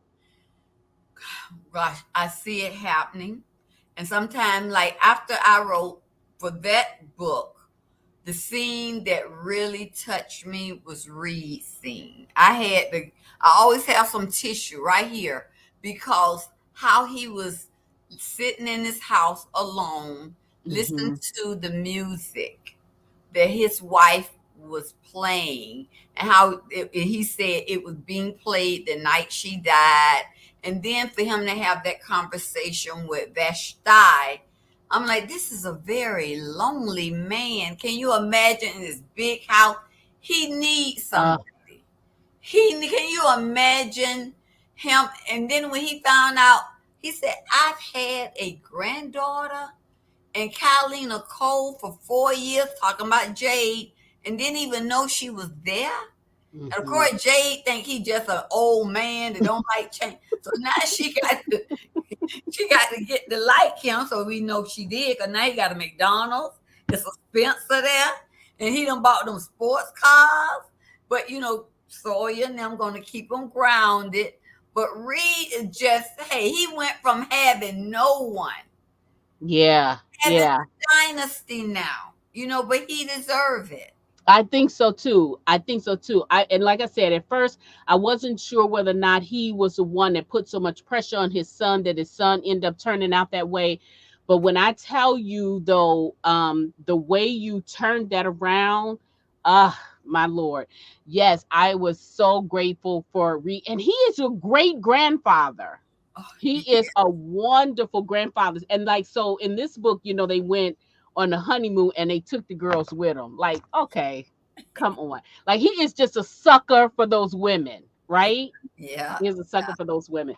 It is going to be very interesting to see how the town of Catalina Cove evolved since Reed steps down. Because now he's got to have, you got these millennials now Right. that Coming. he's bringing up too. Yeah. Um, we talked about earlier about Jade being, potentially being a mayor of the town. You know, And he had that conversation with Vaughn. When he gave it to Vaughn, he said, you are their godfather. You were their biological father, best friend. If anybody I can trust, hmm if anything ever happened to me, to make sure they're going to eventually get the company. And he said, hey, look, I'll take it, but they got a mind of their own. And you done heard Jay he did say say, she's going to get to be mayor, and she's going to bring that golf course in here. And his thing is, I hope by then she would have changed her mind. And she would have. You know what I'm saying? In my yes, mind, she's going to be worse than Reed ever was. She's yeah, I think so. some things, some changes, but she's going, when Reed ain't no die out, she's going to be more Reed than Kia is. Okay. Yeah. So okay, so this is what I envision. And Kia, it has always been. This is how I look at the twins. So Jade is like, yeah, she's a Reed for sure. She's up in your face. Yeah. I'm telling you like it is. I don't care if you like it or not. Right. Kia, on the other hand, is very pretty, Yeah. very soft spoken or whatever. So I do feel like though she can go to tit for tat with Jade though. Right. And I think Jade needs her to calm her down. But Right. I just envision Jade becoming mayor of Catalina Cole, but I do envision her doing what's right. I Yeah. think she's going to mature, and I think she's going to make it. I think she's going to carry on Reed's I can legacy see. as he wants to. I That's the way I see it happening. right. But now that golf course, though, I don't think right now I see that happening, especially with this new condo thing going on. I think that's going to be enough for Right, them. right. And I Yeah. see that too. I think that new housing project is going to bring more people to Catalina Cove. But you better hmm believe, even though Reed won't be in the spotlight, Reed still got his money there. hmm Nothing's going to happen. Walmart's not coming in. A lot of things. And even though they got the little taxi service, Ray got the taxi service. We'll taxi y'all to Walmart in New Orleans if that's where y'all want to go. Right, right, right. It's not finna come here. So, we'll see what Jade does. She's going to compromise a little bit, but she is going to stick with her grandfather. She got more Reed in her. She's like Yeah. going to be like the male Julius. If Julius would have kept his straight head, that's going to be Jade. Okay. Yeah, yeah. I think you're right with that. I love her, and I want to, but I want to. This is what I want to see. Okay. Now, this is just Listen. me. This is just me. I want to see more interaction, to come with those two. I want to see some banter back and forth with them. I want to see, Jade making these decisions and Kia saying, "Jade, come on now, really? You know better than that." I want to see that kind of banter back and forth with them. But I Mhm. do want to see them fall in love, and I want to see what kind of men you come up with for them. Mhm. Well, now they got some time because I think they're Yeah. juniors in college. So I don't usually, Veshti and the daddy didn't got married in their 32. So I Hmm. could see maybe 5 more years, and I'm sure I'm gonna still hopefully be writing this series. They're gonna get out of college. They're both going to Reno because that's where Jade wants to go. And then their agreement, they're gonna get their masters at a college of Kia choice. So then they're going to California, Oh, maybe okay. UCLA. So they, by the time they come back, they're going to get their BA. They're going to have their masters and whatever else they need. Because in the meantime, Reed going to take care of his granddaughters. Oh, Okay, absolutely, he's going to absolutely. take care of his granddaughters. So when they come back to town, Reed is just 60. He's just turning 60. So Hmm. within 8 years, Reed will still be younger than I am. Okay, because I'm gonna be 70 in February. So Reed's still going to be, he and the woman he married, Peggy. Well, I can't think of her name right now, but Glow. They still going to be going. The girls going to be going with them. They embrace Vashti's other two kids.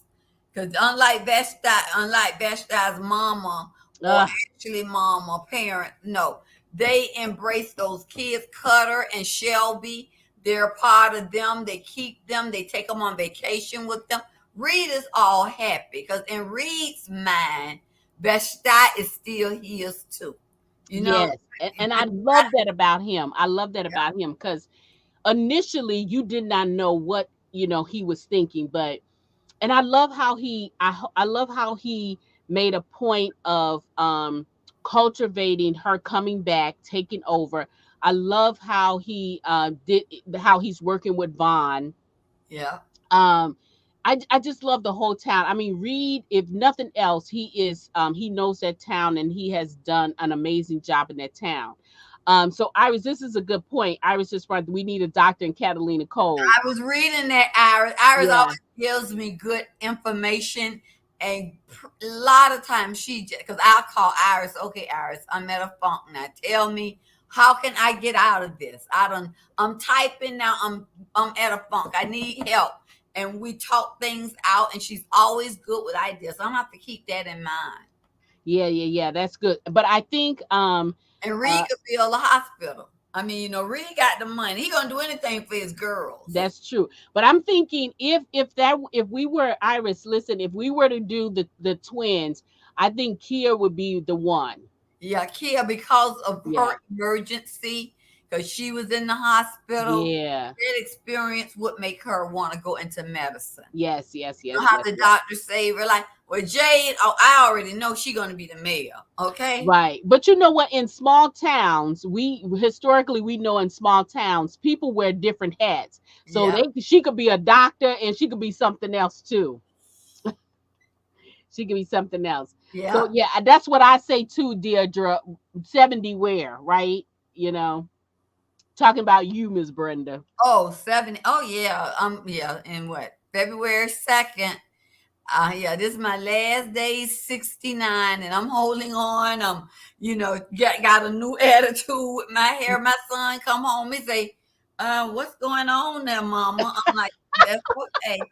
I say, hey, that's all right. He's used to the blonde. I said, what did your dad ever say? If I like it, my husband love it. So Right. wherever I look, your dad love it. Okay, that's all you need to know. He said, you right, mom, you right. So I earlier today in the chat here, I don't know if you saw it, but Nanette Kelly was on and she was just like, I love the hair. Because she's doing the twist sister too. lot. Oh, the sister lot. Well, this is, a lot of people say, is it the sister lot? Right now, it's just the twist. I Mm-hmm. just go there and get the rod twist because it lasts me every 6 weeks. So Oh, I'm too busy. yeah. If I could go every 6 weeks and get it like this, because this here is at 6 weeks now, and I'm Oh, like, wow. this look That good. looked like freshly done. No, no, I have to go next week, not next week, but week after, because my lady's going out of town for Labor Day.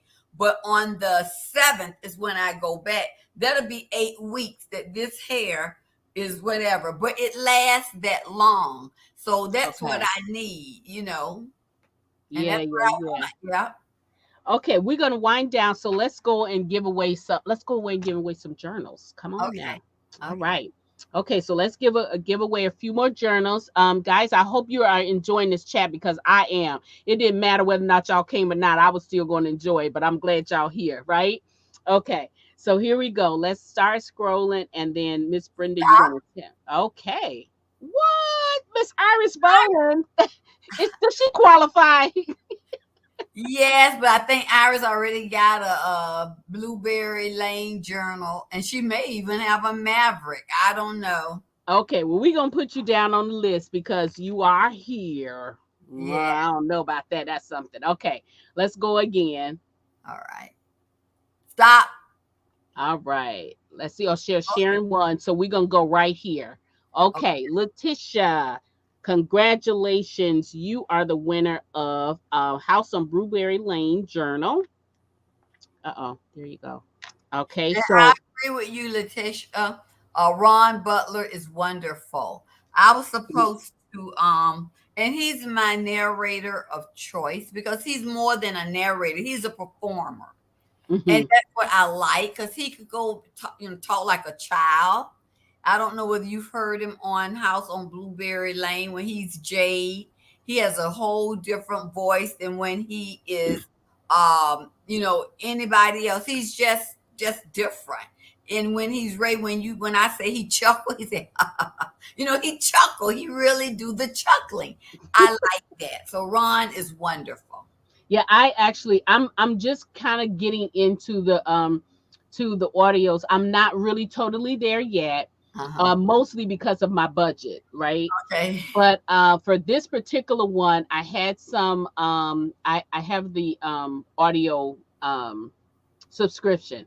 Okay. So as soon as it dropped, I was like, boom, let me get this audio. So I read the Blueberry House on Blueberry Lane with the audio. And you are right. He is amazing. He is Yeah. very amazing. And I love how he switched. He can switch pretty Oh, yeah. good. Yeah. And to me, that's a good performer when they can switch Right, the female and the male art right, right. voices. So yeah, very good. Okay, so let's keep going here. Stop. Okay, Antoinette Gates, Hi. congratulations. Let's see here. Thank you so much for your patience, Miss Brenda. I am so Rob. ecstatic that you are here. I am happy to be here. Okay, so let's keep going here. Keep going. Stop. All right. Okay, Martha, congratulations. Martha. I recognize a lot of these names from the book club. Yeah. Okay, let's go again. Stop. Answer Ah, this again. Antoinette Gates. Okay, do we get? Oh, we got her before. So let's go. Let's go. Oh wow. Okay. Let's see who's that. Okay, let's go, Deirdre. Hi, Deidre.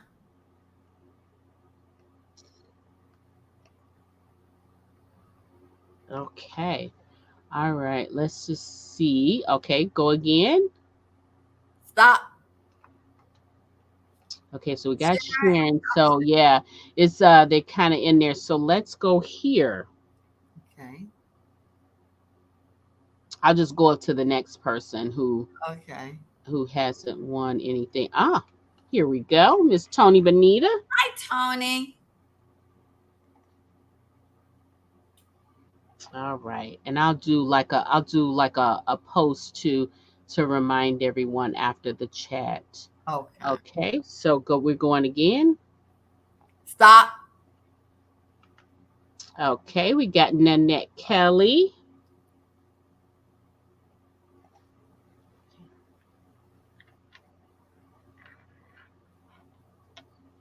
Okay, we just have a few more. So why don't I do this? If you don't mind, I'll just take Okay.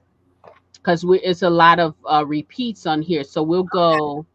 So we got Deirdre. So let's go to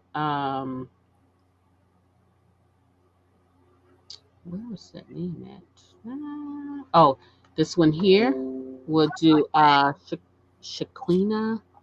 Shaquina, I think. And I like I said, I'll do because I'm sure they're in there.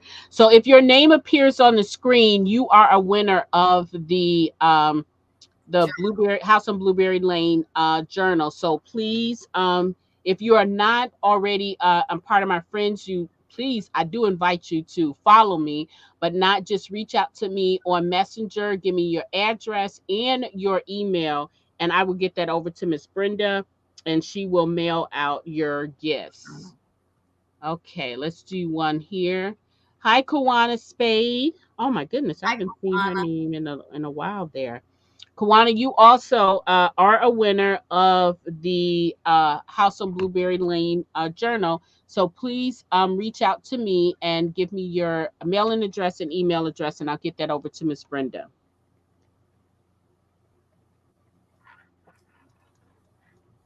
Okay. All right. So let's see if I. Okay, Veronica Luckett. Let's do Veronica. Hi, Veronica.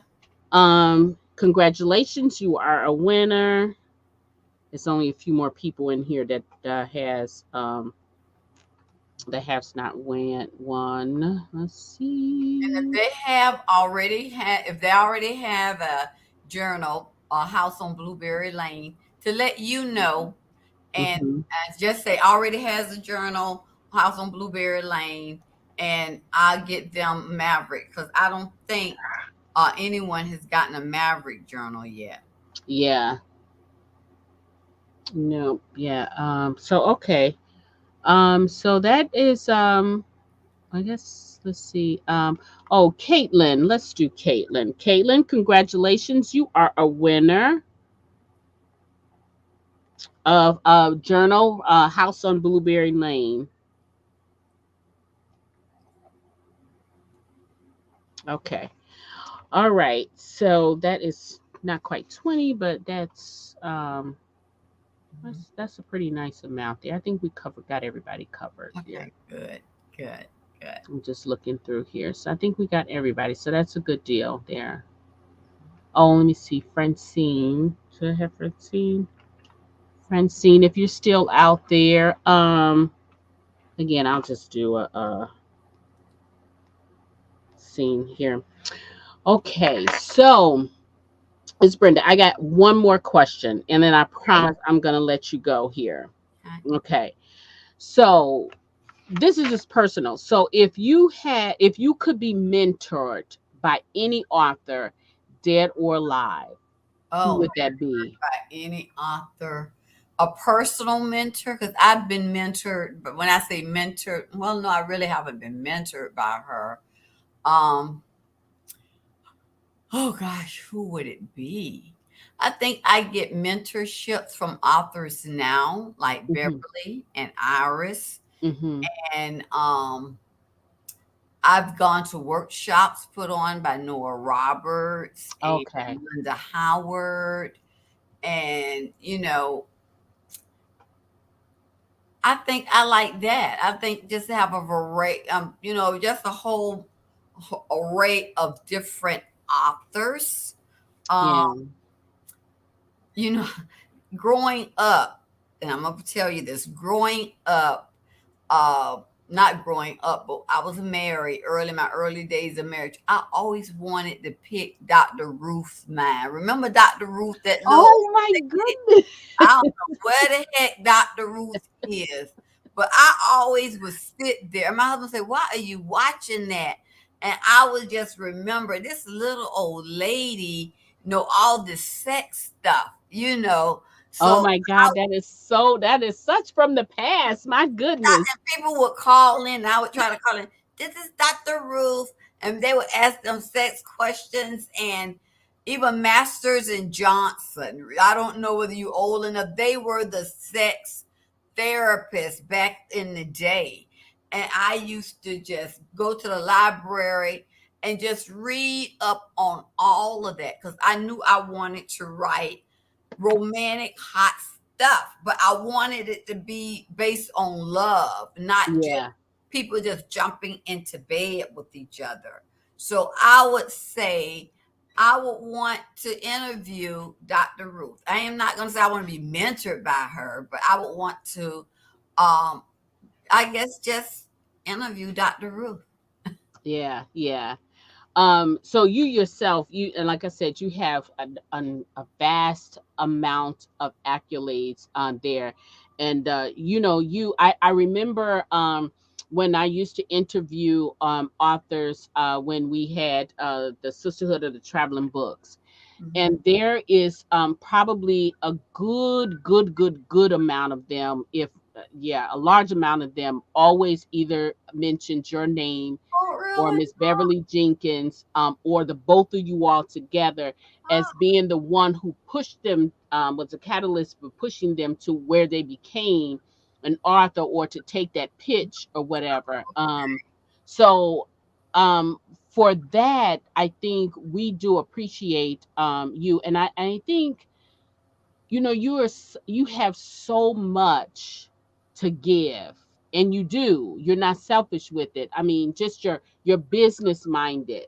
mm, I've been you know privy to like conversations of how you say how you work your, you know, your books, and how you you know deal with just your the publishing part of it. You right. know, you have gotten to a point in what would you say to the, what would you say was the one key thing that has been successful in your journey? Um, don't be afraid to walk away from a deal. Ah, yes. Don't be afraid. I don't know it's because of my 37 years in corporate America, which I just thank God that I was there because that makes me business minded. And one of the things that bothers me about authors, they are not business minded. They want to write books, but they don't take the time to learn the art of publishing Mm-hmm. or knowing how important good editing is, or good networking, or just learning things and being a part of a team. They Yeah. think that it's okay to come on anybody page and just advertise your stuff. You know, Mm-hmm. I've had authors just come on my page and would it tag me to advertise that book, and I'm like, that's not Yeah. the way to do it. You know, and then I had authors that tell me, well, I don't want to go to workshops. And that's where I got all my knowledge from. So you're writing romance novels, but you don't want to go to workshops to improve your craft. I just don't understand that because my husband and I, in the beginning, money was tight, and Gerald Mm-hmm. always had extra savings for me to go to RWA or Mm-hmm. Romantic Times Conference to get those workshops in because he knew I needed them and I knew I needed them. So I think when authors, you know, good, God gave you a talent to write, but you need to know how to get it beyond just the pen and paper. Otherwise, you'll be taken advantage of. And Yeah. even now with the movie deals that I'm constantly being brought before me, I don't have a problem with saying, no, walking away. No, why should it benefit you and not benefit me? Mm-hmm. No, it's, you know, because I remember back in the day when I used to hear these songs and hear off, I mean, artists saying, well, they paid me pennies a day, but now we hear their music constantly being replayed, and they're not getting anything else for it. So you have to know, no, not a good deal. And they think, oh, you won't walk away from it. Really? You don't think so? Yeah. So when authors, when readers say, Miss Brenda, we want to see this book on tape or this book in film, they have to think whether or not I've been approached with that, and whether I took it or whether I walked away. And if I walked away, it wasn't worth it. It might have been Yeah. worth it for them just to see it, but it wasn't worth it for me to sell my soul and give up all my rights to anything just for my readers to see a book on tape or film that's not going to be what I know they would appreciate. Yeah, and I think Letitia brought up a good point. They don't even listen to the readers or the reviews. So my thing being, you know, this I've stationed myself in this world to elevate the authors that I know that sometimes don't always have a voice. Right, So I think that for me is my passion, and I love that. But I do feel like Letitia is onto something here because they don't. I often wondered why or how are they getting their numbers, where they're getting them from, is because we're loving stuff. And then they just don't boost it, or they'll tell the author, we just don't see a need for that. It's just not, the readers are not asking for that. That's not there. And I'm like, who are they right. surveying? Or yeah, Yeah.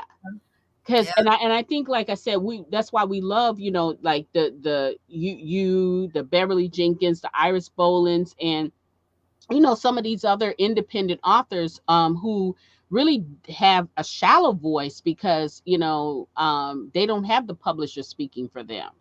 So right. it is all about the readers. So And sometimes we can be our own authors, can be their own worst enemies. It's either all about me.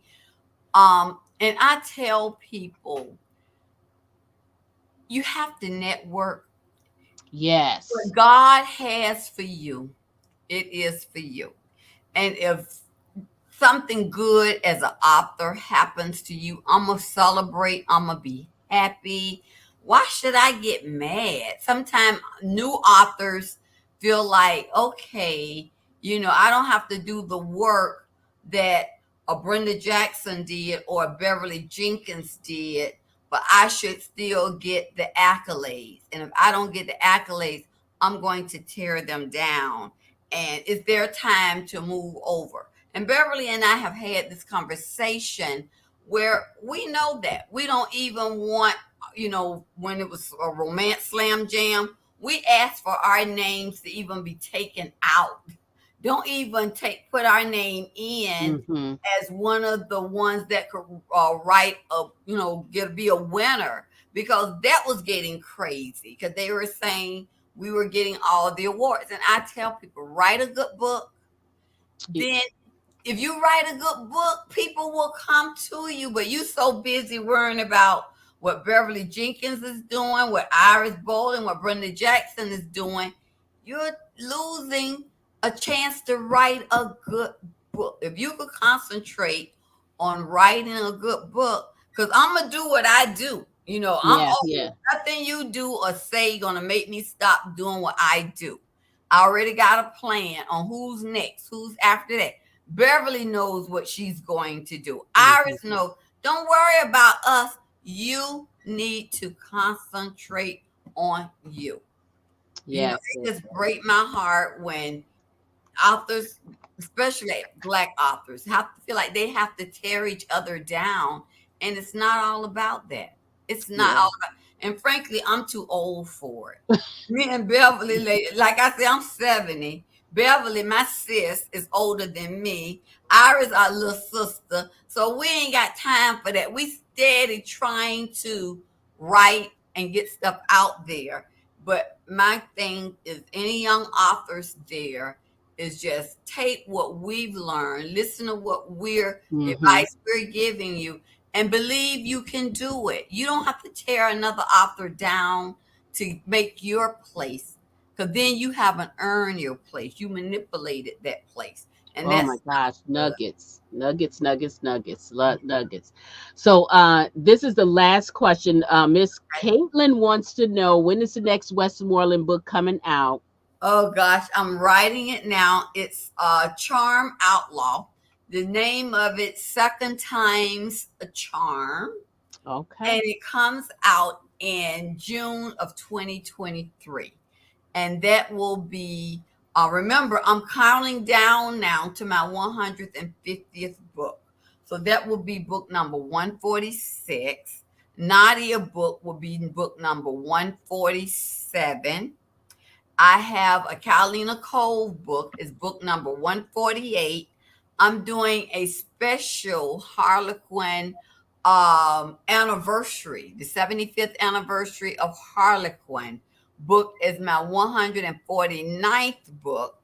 And then that Madeiras book will be my 150th. And just so they know, when I write Nadia book, I will never ever tell my readers that's the end of a series, because y'all know me. I don't ever, Thank you. I may take a break, but I ain't no never end this. As long as my readers want some books in that series, I may take, like, I'm taking a break from the steals now. Y'all know Gannon really was the last steal. No, he wasn't. I still got Marcus, Chance Yeah. son. And So I may Franklin. be writing Marcus' book. And then there's Tiffany, the daughter Chance adopted from his wife. So there are some more steals out there. There are some more Madeiras. And who knows?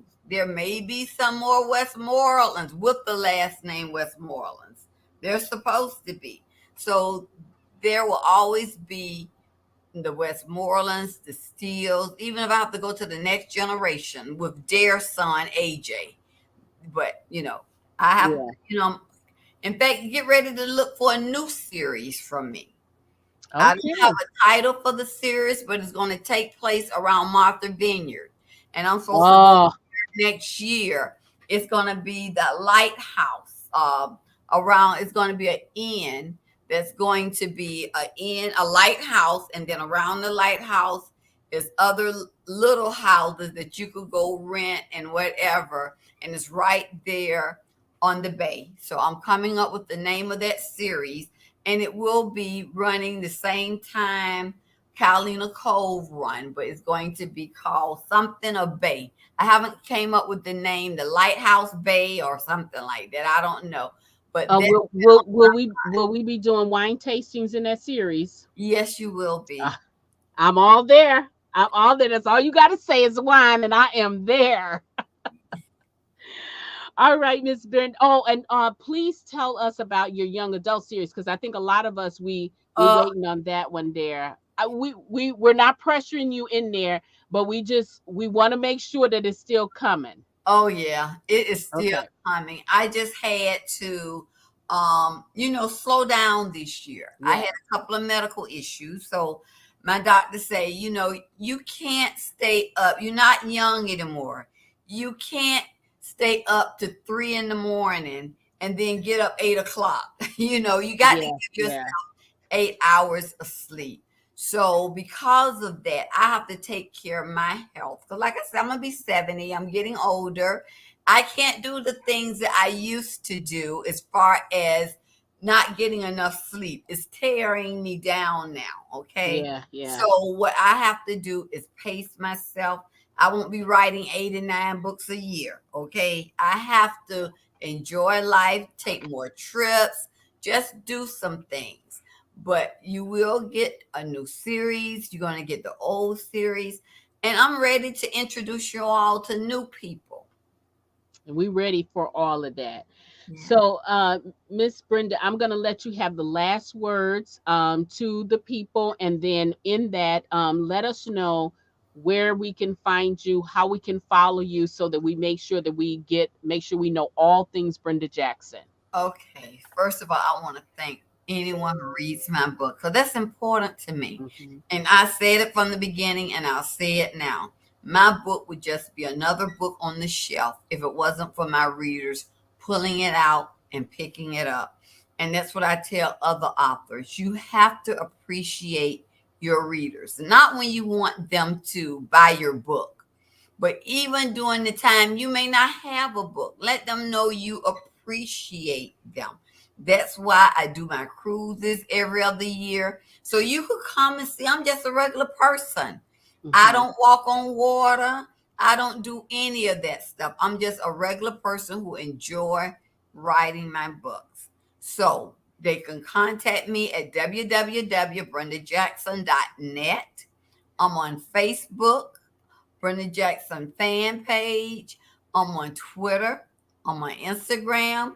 And if I let my son have anything to do with it, I'll be doing TikTok, okay? Because he is in the millennials and he said, Mom, you need to do this, you need to do that. My oldest son, who has a master's in film, who directed um, Truly Everlasting, Yes, and I think yes. you met Gerald. He's Mm-hmm. been hired to handle my film division. So, expect films, movies from Brenda Jackson. I can't announce anything, and it's a process.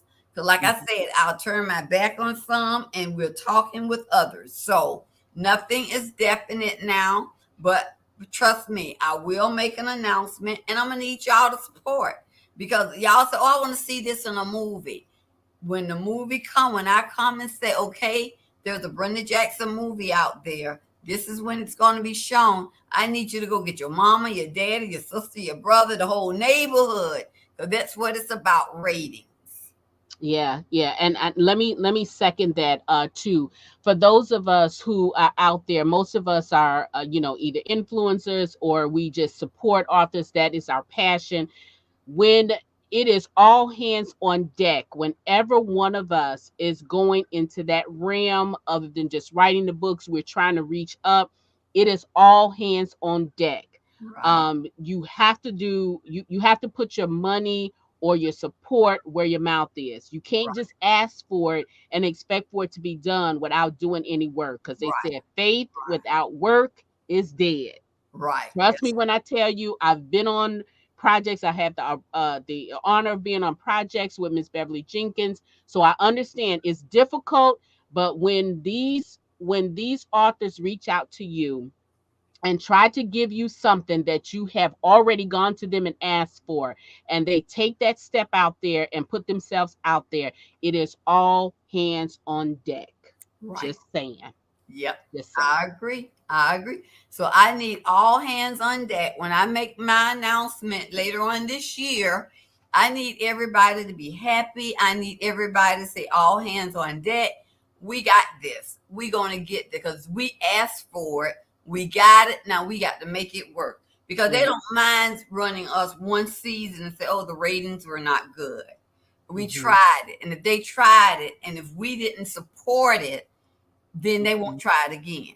They'll try other people, but they won't try us. So we got to make sure that whether it's my book, Beverly's book, Ira's book, whatever, we need support, especially if it goes to film. Yeah, absolutely. So, Miss Brenda, thank you again. I really tried to get you out of here in an hour, but But I had fun. I enjoyed yeah. it. And Midnight. I'm pleased you are welcome back again. I'm love to have you back again just to chat with you guys, chat with you, and have everybody else find out a little bit more about what's going on with you. When you are ready for Catalina Coast, you know you got to come back. Okay, now next month I got a new book out. I Okay. have Infinite Possibilities. Okay. Remember at the beginning, I said Hollywood didn't want men of action. They said, no, we want you to continue. You can have it back. I took it back. I did Entangled Pursuits. I did Yes. Desperate Measures. And now I'm doing Roland book. So I got to show Harlequin, see what y'all turned away. See, yes, I got to show out. I got to show out. yep, Look, I don't have the rest of them, but yep, listen, that's okay. These are the ones that are out. Get yep. them, get them, get them. Yep, and you'll get the third one in September. And Okay. Roland, you thought you wanted to hit Jay upside the head. You're going to really want to go upside Roland's head. But remember what Roland went through. He Yeah. is not ready. He's not ready to move on in his life. So that's all I got to say about Roland. Well, we trust you in your craft. So again, guys, stay tuned for that. If you are not already following the Book Bar or Brenda Jackson, please go out and follow us so that you will not miss any updates that are happening. Stay tuned for any new releases that's coming out. And again, guys, have a very good weekend, an amazing night, and a safe and be safe by all counts. Miss Brenda, thank you. I love you. I love you. I love you. All right. Bye bye. Bye bye.